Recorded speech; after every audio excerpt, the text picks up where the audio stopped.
Kalian pernah nggak merasa kasihan sama seseorang di tengah malam, lalu menolongnya? Tapi keesokan harinya, kalian justru menyesali keputusan itu. Kisah ini tentang Budi, seorang ojek online di Bali yang menerima orderan terakhir sebelum pulang. Orderan yang tampak biasa, namun berakhir dengan pengalaman paling menyeramkan dalam hidupnya.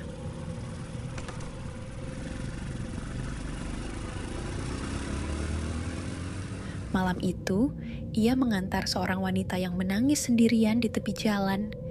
Ia pikir hanya membantu. Tapi keesokan harinya, ia bangun di tempat yang seharusnya tidak mungkin ia ada. Sebelum kita mulai, jangan lupa untuk like, komen, dan subscribe agar kalian tidak ketinggalan cerita-cerita horor lainnya. Jika kalian punya pengalaman horor sendiri, ceritakan di kolom komentar ya. Sekarang, mari kita mulai kisah malam ini.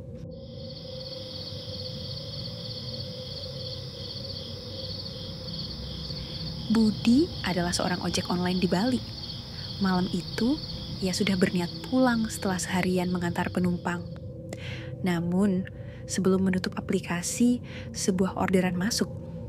Jaraknya cukup jauh, sekitar 2 jam perjalanan dari titik penjemputan. Yang membuatnya sulit menolak adalah isi chat dari penumpang, seorang ibu muda yang memohon untuk diantarkan. Ia mengaku sudah ditolak beberapa driver sebelumnya. Budi yang merasa iba akhirnya menerima orderan itu. Sesampainya di titik penjemputan, wanita itu sudah menunggu di tepi jalan. Wajahnya tampak pucat dan matanya sembab, seperti habis menangis. Namun, ia tetap tersenyum dan mengucapkan terima kasih kepada Budi.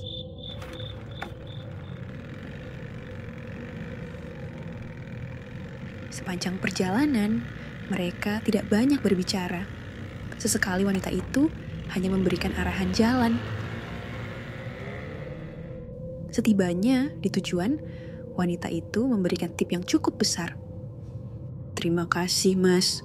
Semoga selamat sampai rumah," ucapnya sambil tersenyum tipis. Dalam perjalanan pulang, Budi mengecek jam di ponselnya. Pukul 12.45 malam. Ia mulai merasa kebelet dan memutuskan berhenti di pinggir jalan untuk buang air kecil. Setelah selesai, ia kembali melanjutkan perjalanan. Namun, baru beberapa meter dari tempat ia berhenti tadi, Budi melihat seorang wanita muda berjalan sendirian di pinggir jalan.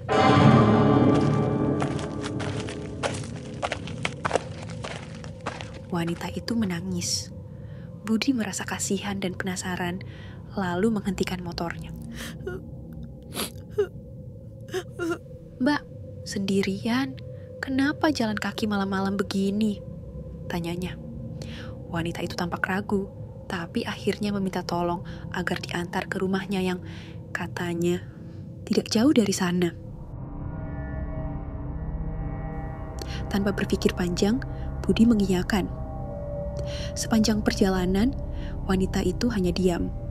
Sesekali Budi melirik lewat kaca spion, tetapi anehnya wanita itu kadang tampak, kadang menghilang dari pantulan spion.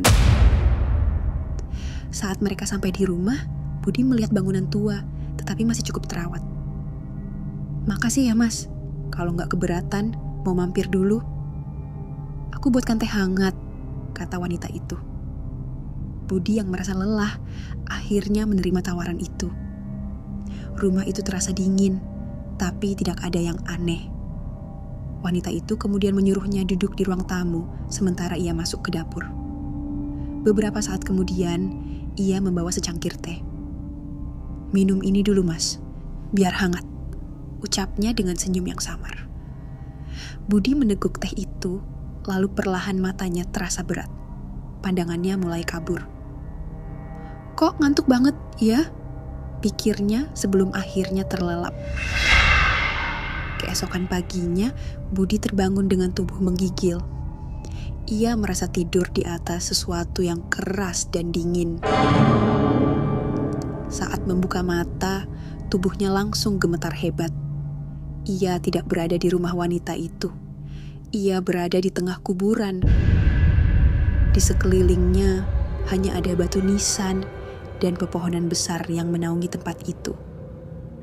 Baju yang dikenakannya masih sama, namun tubuhnya penuh dengan debu dan tanah. Dengan panik, ia segera bangkit dan berlari menuju jalan raya.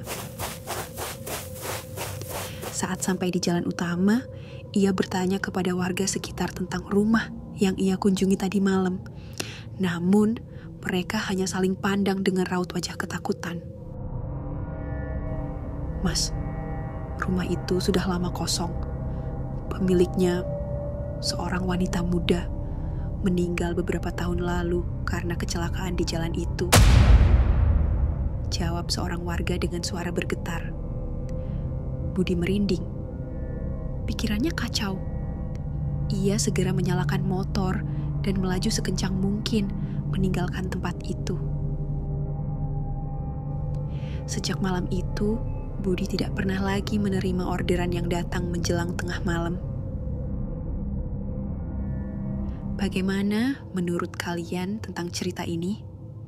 Apa kalian pernah mengalami kejadian serupa? Ceritakan di kolom komentar ya.